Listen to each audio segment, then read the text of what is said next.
The North Atlantic in March 1943 was a graveyard. Every 24 hours, an average of 5 Allied merchant ships disappeared beneath the waves, torpedoed by German U-boats that hunted in coordinated wolf packs. The mathematics were brutal and simple. Submarines were sinking cargo vessels faster than American and British shipyards could build them. Admiral Dönitz had over 200 U-boats operational, and his crews were winning the tonnage war that would decide whether Britain starved or survived. The numbers told a story of impending catastrophe.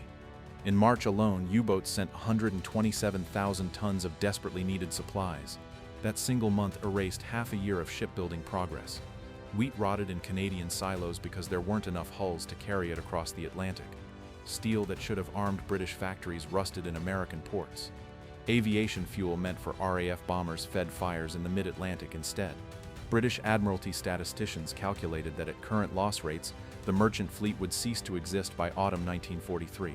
Every military operation planned for 1944, including any invasion of occupied Europe, depended on cargo capacity that was evaporating 6 ships at a time. The solution arrived in the most unglamorous form imaginable: a merchant ship with a flight deck welded on top, the Wolfpack's killing ground. Convoy duty had become a death sentence, sailors understood too well. Of 43 ships that departed New York with convoy SC-122 in early March, 9 never reached Liverpool. That's a 21% casualty rate for a single crossing. The slower HX-229 convoy traveling parallel lost 13 vessels in 72 hours. Survivors treading water in the frigid Atlantic watched submarines surface, count their kills, and dive again to hunt the next target. Escort destroyers racing to one sinking ship would hear torpedo explosions from 3 different directions, helpless to protect vessels scattered across 50 square miles of ocean. The Wolfpack system was devastatingly effective. German headquarters would position 20 to 30 submarines in a patrol line stretching 500 miles across convoy routes. When one U-boat spotted merchant ships, it would shadow the convoy and broadcast position reports. Other submarines would converge, then attack simultaneously from multiple bearings at night when lookouts couldn't spot periscopes. By dawn, the wolves would scatter beyond the range of Allied escorts and regroup for the next ambush.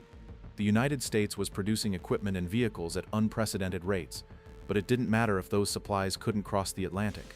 Britain's food imports had dropped to 2/3 of peacetime levels. Rationing tightened week by week. The Allies knew exactly what they needed: aerial coverage over convoys. Land-based aircraft from Newfoundland and Northern Ireland could protect ships near coastlines. But a gap existed in the mid-Atlantic, 800 miles wide, where no plane could reach. This black pit became the Wolfpack's hunting ground. Submarines could surface, recharge batteries, and attack with near impunity because there was no aircraft to force them underwater, where they were slow and vulnerable. Long-range bombers remained committed to bombing German cities. Fleet carriers protected invasion forces in the Pacific. The Atlantic convoys sailed with destroyer escorts that could only react after torpedoes struck, racing to chase sonar contacts while more ships burned. Spring 1943 represented the crisis point, the moment when Germany appeared positioned to win the one campaign that would render all other Allied victories meaningless. Without Atlantic supply lines, there would be no second front, no liberation of Europe, no victory at all. The $7 million gamble. The solution arrived in the most unglamorous form imaginable: a merchant ship with a flight deck welded on top. While naval architects dreamed of 30,000-ton fleet carriers with armor plating and 30-knot speeds, an industrialist named Henry Kaiser proposed something radically different.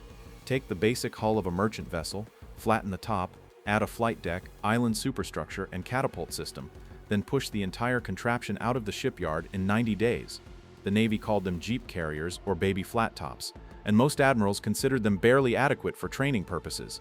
Kaiser's Vancouver shipyard in Washington state revolutionized carrier production through methods that horrified traditional naval constructors. His workers prefabricated entire sections of hull and superstructure in assembly line fashion, then welded them together rather than using rivets.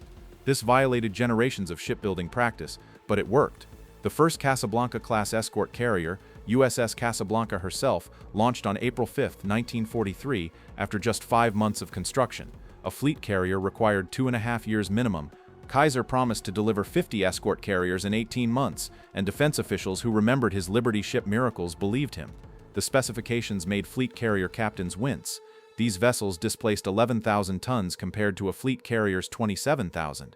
Their diesel engines could barely push them to 19 knots, fast enough to keep pace with merchant convoys, but hopelessly slow by combat standards. The flight deck measured only 477 feet long, forcing pilots to land on a platform shorter than most fleet carriers' hangar decks. Each ship carried 27 aircraft crammed into a tiny hangar deck where mechanics worked elbow to elbow. There was no armor plating protecting magazines or fuel tanks. A single torpedo could turn an escort carrier into a fireball. Cost analysis told the real story. Each escort carrier required approximately $7 million to build. A fleet carrier cost north of $100 million. For the price of one Essex-class fleet carrier, Kaiser could deliver 15 escort carriers with over 400 aircraft combined. The British Admiralty grasped the arithmetic immediately and ordered 23 escort carriers under Lend-Lease before the first American hull hit the water. The U.S. Navy remained skeptical, viewing these vessels as compromises forced by wartime desperation rather than legitimate weapons. Naval aviation officers compiled lists of deficiencies. The short flight deck meant aircraft had to be launched light, less ammunition, less fuel, minimal bomb loads. The slow speed meant escort carriers couldn't keep pace with fast carrier task forces in the Pacific. The lack of armor meant they'd be death traps if they encountered enemy surface ships or submarines. Critics pointed out that these were merchant hulls with flight decks, not warships. Assigning them to protect convoys seemed reasonable. Expecting them to hunt submarines seemed delusional. What the skeptics missed was that convoy escort didn't require fleet carrier capabilities. Merchant convoys plodded along at 10 knots. An escort carrier's 19-knot maximum speed made it race car fast by comparison. The short flight deck didn't matter for the Grumman TBF Avenger torpedo bombers and Wildcat fighters assigned to anti-submarine duty. Both could operate from the available space. Armor plating would be useless against torpedoes anyway.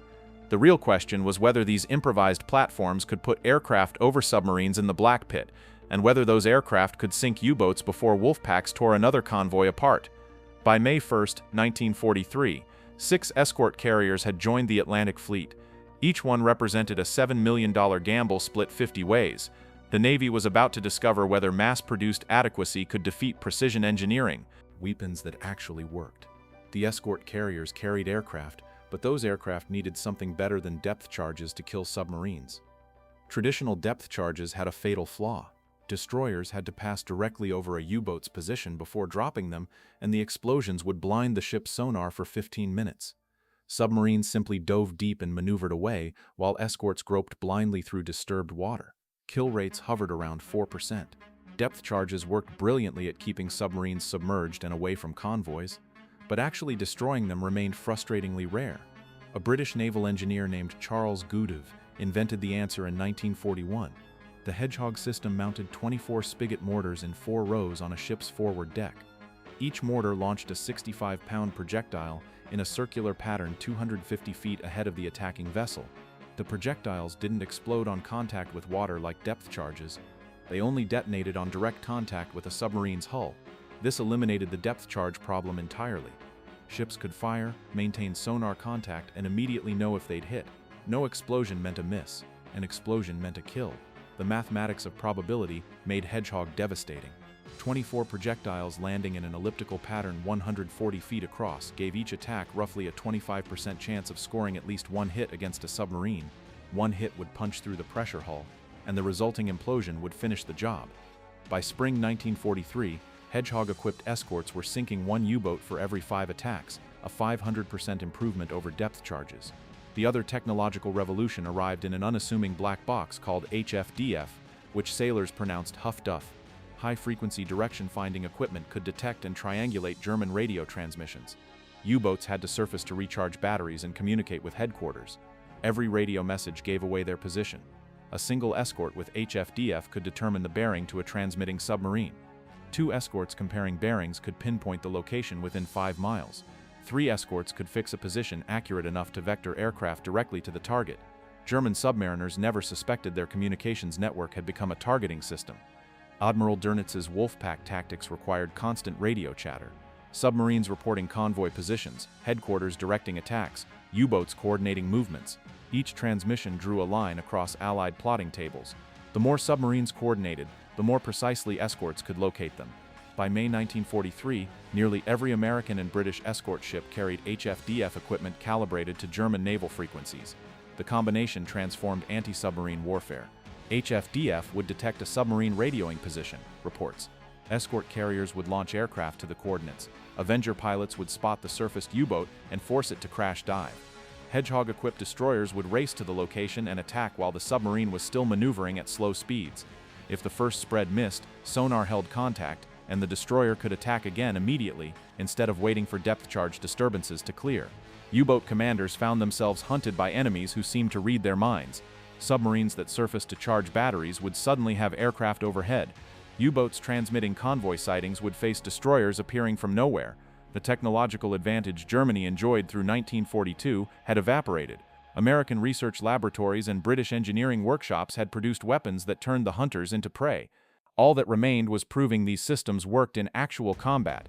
Rules are for people who aren't sinking submarines. USS Bogue launched her first anti-submarine patrol on May 1, 1943, with 9 Avenger torpedo bombers and 12 Wildcat fighters aboard.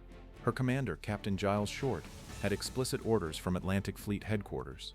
Aircraft would patrol at 3,000 feet altitude minimum, attack only confirmed submarine contacts, and follow established doctrine for depth charge deployment.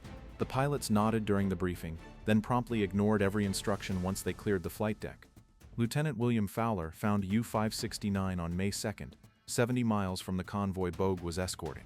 The German submarine was running on the surface, recharging batteries in what the crew assumed was safe mid-Atlantic emptiness. Fowler's textbook approach would involve climbing to bombing altitude, making a careful approach, and releasing depth charges from 1,500 feet. Instead, he pushed his Avenger into a dive that brought him 50 feet above the wave tops, throttled to maximum speed, and released his depth charges while the U-boat's deck crew scrambled for the conning tower hatch. 3 explosions straddled the submarine's pressure hull. U-569 went down stern first with all hands. Naval regulations prohibited such attacks for good reasons. Low-altitude depth charge drops risked destroying the attacking aircraft with blast fragments. The shallow approach gave submarines maximum time to crash dive to safety. Pilots were supposed to gain altitude, make precise calculations, and deliver ordnance from heights that allowed safe escape. Fowler's attack violated procedures established by officers who'd spent years studying optimal bombing tactics from comfortable Pentagon offices. On May 5th, Lieutenant Junior Grade Stuart Doty located U-231 surfaced and transmitting position reports. Doty repeated Fowler's unauthorized tactics, maximum speed approach at minimum altitude. His depth charges detonated directly beneath the submarine's conning tower. The pressure wave buckled the hull in 3 places. German survivors later reported the boat flooded so rapidly that only 7 men escaped before she sank. Doty returned to Bogue, filed a combat report describing his low-altitude attack, and expected a reprimand.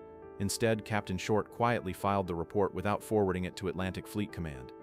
The third kill came on May 9th when Lieutenant Commander Charles Hutchins caught U-752 partially submerged. The German captain had seen the Avenger approaching and begun his crash dive, but the conning tower remained visible.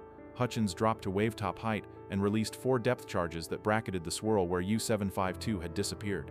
1 charge functioned as designed. It sank to the submarine's depth and detonated against the hull. The pressure wave collapsed the control room. 43 German sailors drowned in 90 seconds. 3 U-boats destroyed in 9 days represented more kills than most escort carriers would achieve in their entire service lives. The tactics violated every established doctrine, but the results spoke clearly. High-altitude approaches gave submarines time to dive. Low-altitude attacks caught them vulnerable on the surface. Pentagon planning assumed aircraft needed altitude for accuracy. Actual combat proved that closing speed and surprise mattered more than textbook procedures. Word of Bogue's success spread through the escort carrier fleet. Pilots compared notes during refueling stops in Norfolk and Argentia. The official doctrine remained unchanged, but every aviator understood the real message. Mechanics cranking propellers and pilots facing U-boats knew more about killing submarines than staff officers studying attack profiles. The 9 days from May 1st through May 9th established the template that would sink 38 more U-boats before the month ended. But the pilots weren't the only ones ignoring regulations. Down on Bogue's hangar deck, aviation machinist's mate second class Robert Henderson was installing auxiliary fuel tanks in the Avenger torpedo bombers using parts scavenged from damaged aircraft. Each tank added 45 gallons of aviation fuel, extending the Avenger's combat radius from 250 miles to nearly 400. This modification violated Navy Bureau of Aeronautics specifications, hadn't been approved by any engineering board, and would absolutely get Henderson court-martialed if the wrong officer noticed. The range problem had become obvious during the first patrols. Avengers would locate U-boats at the edge of their fuel range, attack, then race back to the carrier with engines sputtering on fumes. Submarines that survived the initial attack could surface and escape once the aircraft departed. Henderson's solution involved welding brackets inside the bomb bay, installing flexible fuel lines, and connecting everything to the main tanks through a hand pump system. The entire modification took 6 hours per aircraft and cost approximately $15 in materials. It doubled the time pilots could remain over suspected submarine locations. Lieutenant Commander John Crommelin, Bogue's Air Group commander, walked through the hangar deck on May 7 and found 3 Avengers with unauthorized fuel tanks installed. Henderson braced for the reprimand. Crommelin examined the welds, checked the fuel line connections, and asked how many aircraft Henderson could modify before the next patrol. The official memo Crommelin filed reported field maintenance adaptations to enhance operational capability. The unofficial message to his mechanics was simpler: install the tanks on every bomber and keep your mouths shut. Wildcat fighter pilots faced a different problem. Their aircraft carried 6.50 caliber machine guns, effective against surfaced submarines, but the bullets lacked penetrating power against pressure hulls. Aviation ordnanceman, First Class James Mitchell, solved this by fabricating rocket rails from salvaged aircraft tubing and electrical conduit. Each Wildcat could carry 2 5-inch high-velocity aircraft rockets under the wings. The rockets weren't officially certified for the Wildcat airframe, and Mitchell's improvised mounting system would never pass a Bureau of Aeronautics inspection. The rockets also worked beautifully, punching through submarine conning towers like paper. The modification spread through the Escort carrier fleet faster than official procurement channels could have managed. Mechanics on USS Card copied Henderson's fuel tank design. Ordnancemen on USS Core improved Mitchell's rocket rails with reinforced mounting brackets. Aviation metalworkers on USS Santee developed drop tank systems that carried 60 gallons of fuel and could be jettisoned before combat. None of these modifications appeared in official technical manuals because official technical manuals required 12 months of committee reviews and engineering studies. The war would be over before the bureaucracy approved anything. Officers split into 2 camps. Traditional commanders threatened disciplinary action and insisted mechanics follow approved procedures. Pragmatic commanders like Captain Short pretended not to notice unauthorized modifications while quietly ensuring their own mechanics had access to the same innovations. The pragmatists won by default because their aircraft were sinking submarines while the traditionalists were filing paperwork. 11 days in May. The German Navy never understood what had changed. Their intelligence reports noted increasing escort carrier effectiveness, but attributed it to better pilot training or improved tactics. Nobody in the Kriegsmarine suspected that American mechanics were re-engineering aircraft between patrols using welding torches and salvaged parts. Admiral Dönitz's staff analyzed attack profiles and kill rates, searching for patterns in what they assumed were officially sanctioned American developments. They missed the fundamental reality. The United States was winning through improvisation that would have gotten Soviet engineers shot and German technicians demoted. American mechanics simply built what worked and asked permission later, if they remembered to ask at all. The weapons modifications arrived just in time. On May 10, 1943, 4 escort carrier groups, Bogue, Card, Core, and Santee, began coordinated patrols across a 1,000-mile stretch of the North Atlantic. Admiral Royal Ingersoll had positioned them to cover convoy routes where wolf packs traditionally concentrated. HFDF stations detected 43 German submarines transmitting position reports across the operational area. For the first time in the Atlantic War, Allied forces had enough aircraft to hunt every contact simultaneously. USS Card's aircraft killed U-174 on May 10 using Henderson's extended-range fuel tanks. The submarine was running submerged 100 miles from the nearest convoy when Lieutenant Richard Rogers spotted the telltale periscope wake. Rogers circled for 2 hours, something impossible without the auxiliary fuel, until U-174 surfaced to recharge batteries. 4 depth charges ended the boat instantly. On May 11th, Bogue's fighters caught U-528 on the surface and destroyed it with Mitchell's improvised rockets. The 5-inch warheads punched through the conning tower and detonated inside the control room. 12 survivors made it into life rafts before the submarine went down. May 12th brought 3 kills. USS Core's aircraft sank U-456 in the morning. Bogue's group destroyed U-89 that afternoon. Santee's planes caught U-176 after dark, using newly installed airborne radar that could detect surfaced submarines at 10 miles. The radar technology was so new that pilots were still learning to interpret the green scope images, but it worked. U-176 never knew aircraft were overhead until the depth charges exploded alongside her pressure hull. German submariners began radioing distress calls that HFDF stations intercepted and decoded within hours. U-boat command headquarters in Paris received reports of aircraft appearing from nowhere, attacking at wave-top altitude, and destroying submarines before they could crash dive. Admiral Dönitz ordered submarines to remain submerged during daylight and surface only at night, but escort carrier aircraft began flying night patrols using radar guidance.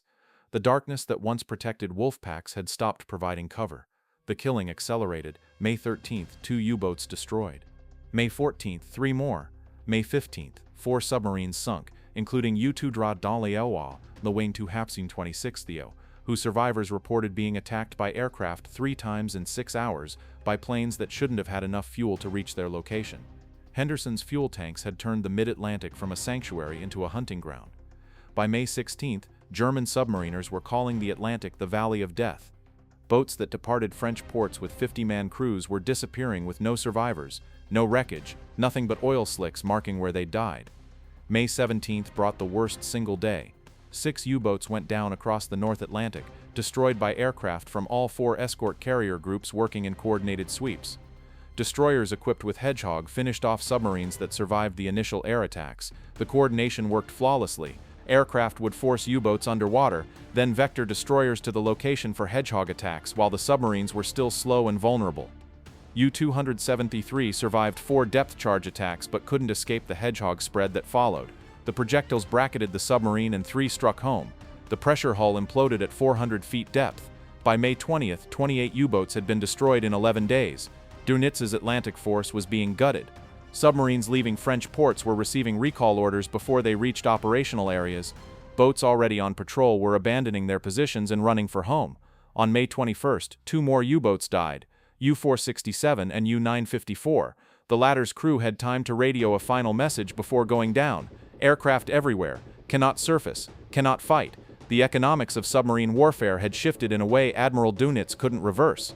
Each Type 7 U-boat cost approximately 6 million Reichsmarks to construct, equivalent to roughly $2.4 million at wartime exchange rates.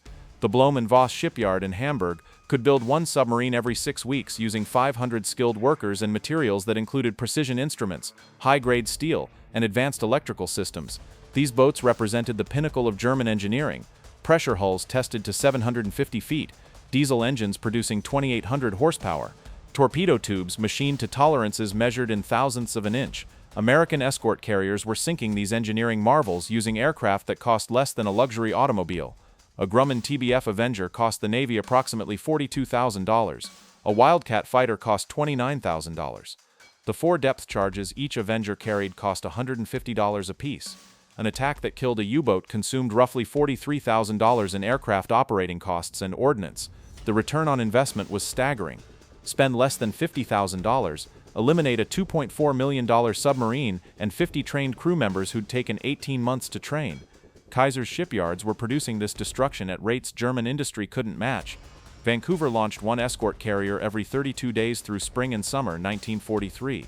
Each vessel cost $7 million and carried 27 aircraft worth approximately $1 million combined. That $8 million package could cover 20,000 square miles of ocean and sink an average of 4 submarines during its operational lifetime. Simple arithmetic said an escort carrier would destroy roughly $9.6 million worth of U-boats before retiring from service. Even accounting for the carrier's own construction cost, the United States came out $4 million ahead while simultaneously saving thousands of merchant sailors' lives. German shipyards couldn't match American production rates because they couldn't match American industrial philosophy. U-boats were precision-crafted using specialized components manufactured to exacting standards. Each submarine required 6 months of construction time because craftsmen assembled complex systems by hand. Blohm & Voss could increase production slightly by hiring more workers, but fundamental bottlenecks existed in component manufacturing. There were only so many precision periscope assemblies available, only so many torpedo tube forgings, only so much high-grade steel that met marine specifications. American shipbuilding operated on opposite principles.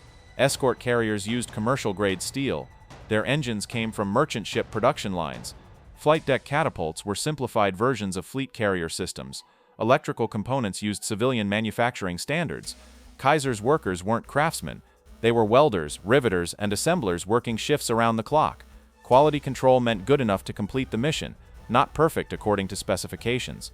An escort carrier's lifespan might be shorter than a fleet carrier's, but it only needed to last long enough to sink submarines, and it accomplished that mission perfectly well. The math became untenable for Germany by late May. 38 U-boats destroyed represented approximately $91 million in direct construction costs, plus the irreplaceable loss of 900 trained submariners. German shipyards could build roughly 12 new U-boats per month. May's losses exceeded 3 months of production.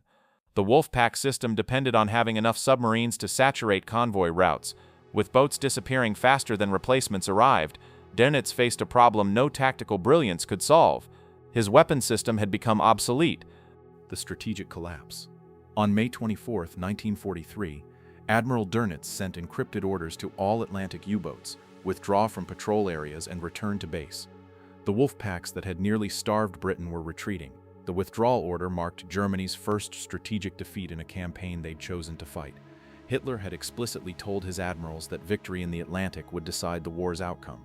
Control the shipping lanes and Britain would capitulate without requiring a single German soldier to cross the English Channel. Lose the Atlantic and the Reich would face invasion from the west while bleeding to death in the east. May 1943 sealed that outcome. The 11 days from May 10th through May 21st killed 41 U-boats total when counting earlier and later kills, not just the concentrated period, and ended Germany's ability to wage offensive submarine warfare. The strategic consequences rippled outward immediately. Allied merchant ship losses dropped from over 600,000 tons in March to under 200,000 tons in June. By July, losses fell below 100,000 tons monthly. Convoys that had suffered 20% casualties in early 1943 were crossing the Atlantic in August with 0 losses. The mathematics that showed Britain starving by autumn reversed completely. Food imports increased, steel stockpiles grew. Aviation fuel flowed freely to RAF bomber bases preparing for the eventual invasion of France. General Dwight Eisenhower, planning Operation Overlord from his London headquarters, received updated shipping projections in July 1943. The numbers showed he could count on transporting 40 divisions across the Atlantic along with their vehicles, artillery, ammunition, and supplies without fear of catastrophic losses. D-Day became logistically possible because escort carriers had broken the U-boat threat. Without those 11 days in May, the invasion of Normandy would have been delayed by at least a year, possibly 2. Every month of delay meant thousands more deaths in concentration camps and millions more civilians suffering under Nazi occupation. Germany attempted to rebuild the U-boat force but never recovered the initiative.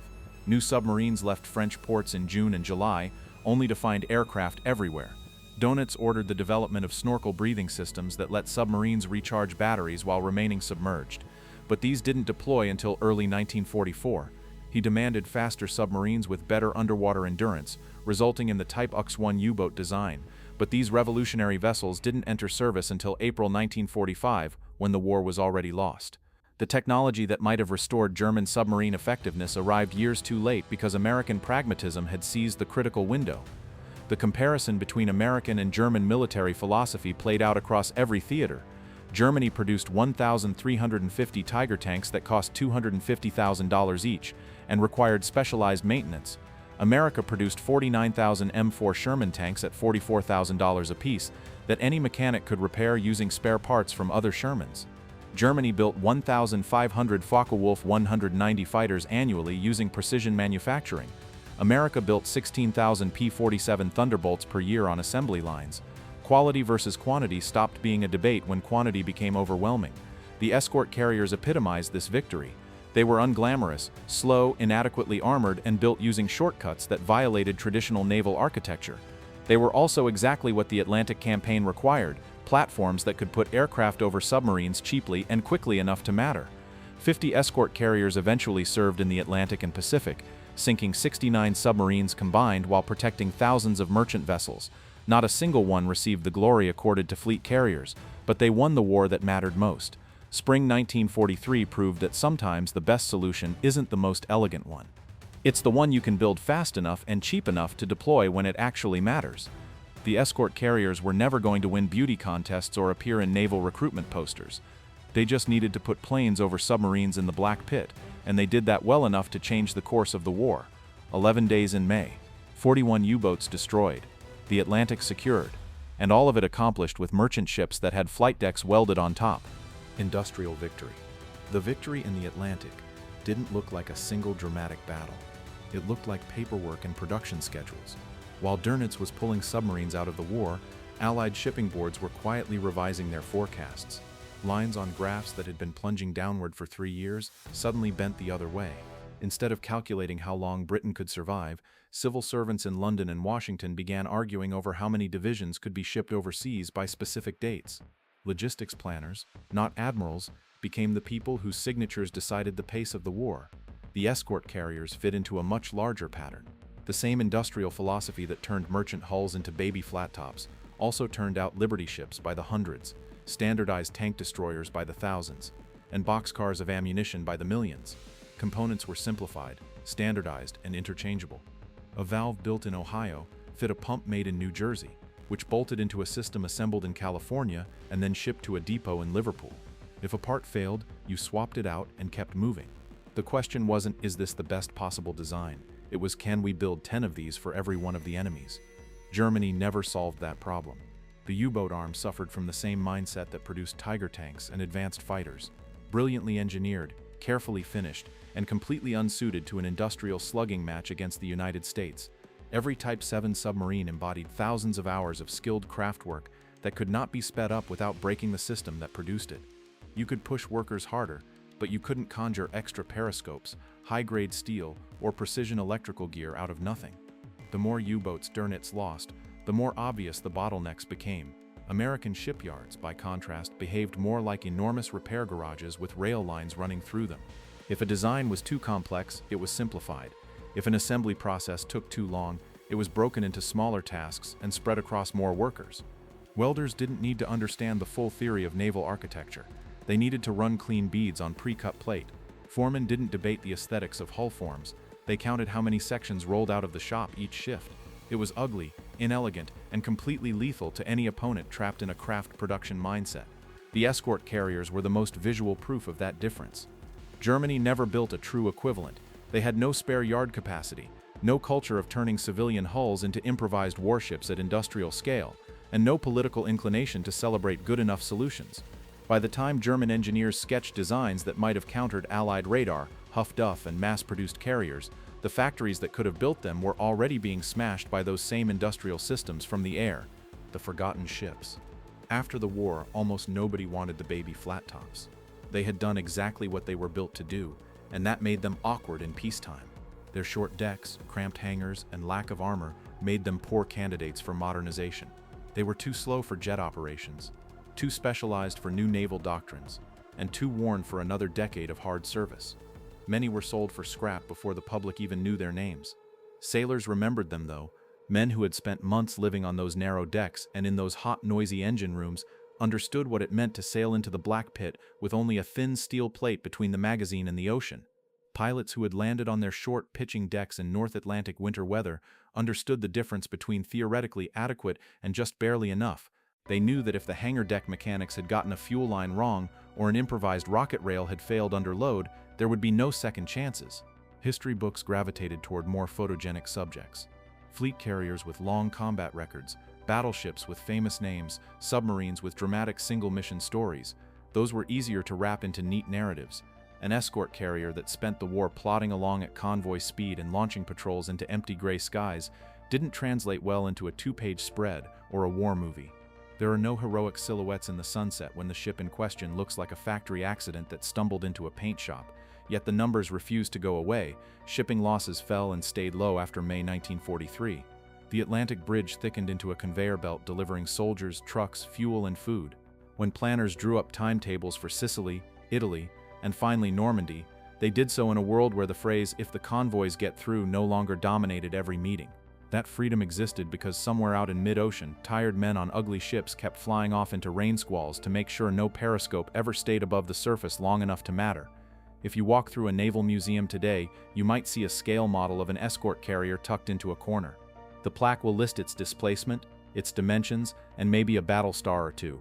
It probably won't mention the hangar deck improvisations, the unauthorized fuel tanks, or the unofficial tools welded together in midnight shifts between patrols.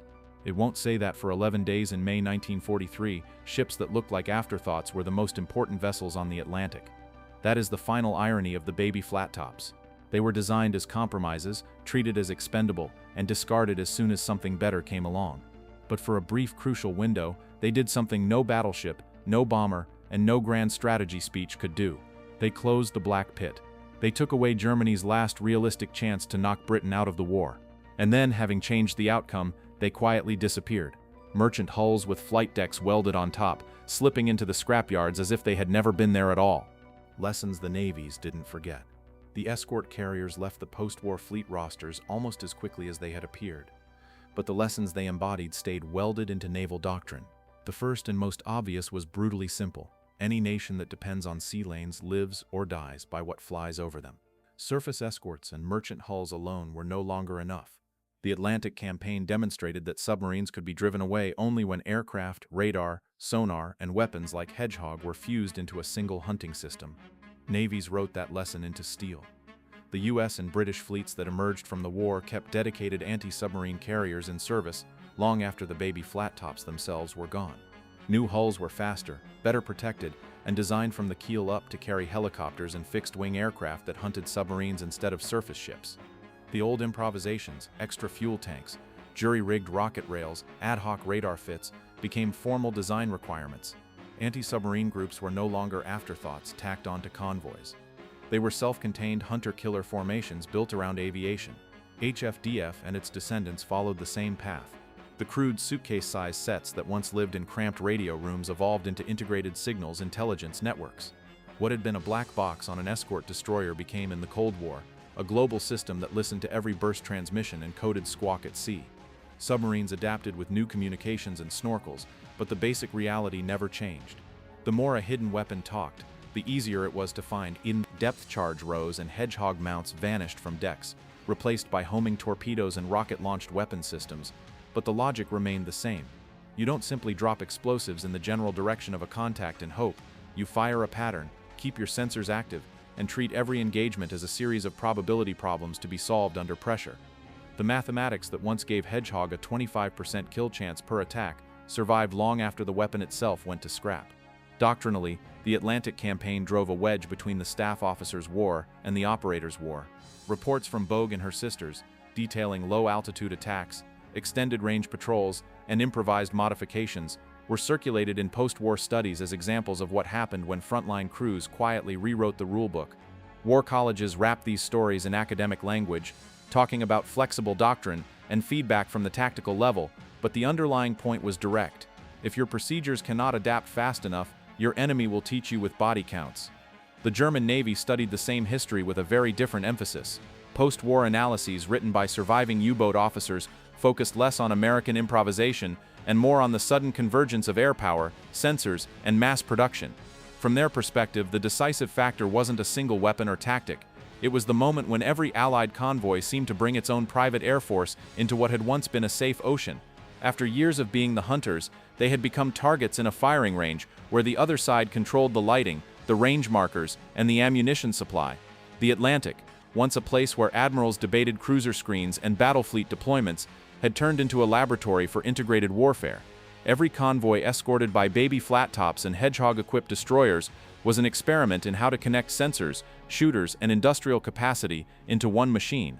When that machine finally ran smoothly in May 1943, the U-boat arm discovered that it was no longer fighting ships, it was fighting a system. Epilogue. By the time the last escort carrier made its final cruise, the Black Pit had become a memory. The convoys that once limped across the Atlantic with gaps in their air cover now sailed under a layered umbrella of patrol aircraft, radar, and escorts that had spent 2 years learning how to kill submarines efficiently. New ships left American and Canadian yards, loaded with everything needed to dismantle the Third Reich piece by piece. The chain that linked those baby flattops to the fall of Berlin ran through ledgers, not battle honors. Wheat that no longer rotted on Canadian docks filled British bakeries. Steel that no longer rusted in American ports flowed into the factories that stamped out artillery pieces, trucks, and aircraft. Aviation fuel that no longer burned in the mid-Atlantic powered bomber streams that flattened German rail yards and synthetic fuel plants. Every U-boat that failed to find a target meant one more convoy arriving intact, one more divisional load of men and equipment delivered on schedule. On the Eastern Front, Soviet soldiers who had never seen an ocean fought with tanks, trucks, and food that moved east only because the Atlantic stayed open. Lend-Lease shipments, Studebakers, locomotives, canned meat, aviation gasoline, counted on a shipping pipeline that did not collapse in 1943. The Red Army's offensives in 1944 rode on American rubber and British steel as surely as they rode on Soviet courage and blood. The men crawling through the snow outside Kursk and later pounding toward the Vistula had no reason to think about escort carriers. Their enemies had every reason to wish those ships had never existed. The 11 days in May did not end the war at sea. U-boats would still sink ships in 1944 and even 1945. Convoys would still face storms, mechanical failures, and random torpedoes, but the character of the fight had flipped. The question was no longer, can Britain survive? It was, how quickly can the Allies move enough force across the water to crush Germany and then Japan? That is a frighteningly different kind of mathematics if you are on the losing side.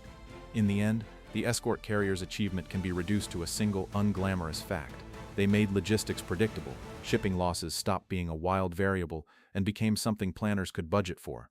Once that happened, Allied production lines and manpower reserves could be turned into scheduled destruction, applied methodically across fronts and continents until there was nothing left to resist. No single photograph captures that reality. There is no iconic image of an escort carrier victory, the way there is for famous battles or flag raisings. The ships themselves looked too ordinary. Their triumphs were measured in graphs with slowly bending curves and in convoys that arrived quietly, on time, with everything still aboard. But if you strip away the myth and look only at the numbers, the story is clear. In March 1943, the Atlantic was a graveyard and the arithmetic pointed toward defeat. By August, the same ocean had become a guarded highway carrying the tools of victory in both directions. That reversal did not come from a miracle weapon or a genius plan. It came from cheap carriers, improvised modifications, and crews who understood that good enough built now beats perfect, delivered too late, every time. The merchant ship with a flight deck welded on top was never supposed to be a war-winning weapon. It was born as a compromise, an emergency measure, the kind of thing you build when you are running out of time. Yet for those 11 days in May, and for the long, grinding months around them, it closed the Black Pit, broke the back of the U-boat offensive, and turned a starving island into the staging ground for liberation. History tends to remember the sleek silhouettes and the famous names. The Battle of the Atlantic belongs in no small part to ships that looked like mistakes from a distance. They were not elegant, they were not beautiful, but they were enough, and in 1943, enough was what won the war.